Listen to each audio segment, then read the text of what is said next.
ত্রয়োদশ জাতীয় সংসদের প্রথম অধিবেশন বসছে আগামী 12 মার্চ। সংসদের প্রথম অধিবেশনকে কেন্দ্র করে রাজনৈতিক অঙ্গন ও সাধারণ মানুষের মাঝে এখন নানা কৌতূহল। এই অধিবেশনের সবচেয়ে গুরুত্বপূর্ণ আনুষ্ঠানিকতা হলো নতুন স্পিকার ও ডেপুটি স্পিকার নির্বাচন। এই নির্বাচন ঘিরে চলছে নানা আলোচনা। এখন জনগণের মনে একটি প্রশ্ন, কে হতে পারেন স্পিকার আর কে হবেন ডেপুটি স্পিকার?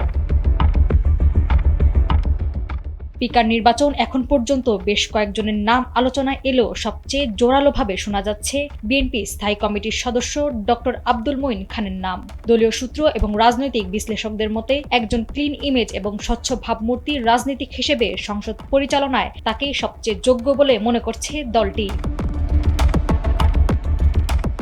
এদিকে আলোচনায় রয়েছে দলটির ভাইস চেয়ারম্যান ও বাংলাদেশ সুপ্রিম কোর্টের সিনিয়র আইনজীবী অ্যাডভোকেট জয়নুল আবেদিনের নাম। সুপ্রিম কোর্ট আইনজীবী সমিতির সাবেক সভাপতি জয়নুল আবেদিন এবার বরিশাল ৩ আসন থেকে সংসদ সদস্য হিসেবে নির্বাচিত হয়েছেন। এছাড়া আলোচনায় আছে সাবেক শিক্ষামন্ত্রী ডক্টর এম ওসমান ফারুকের নামও।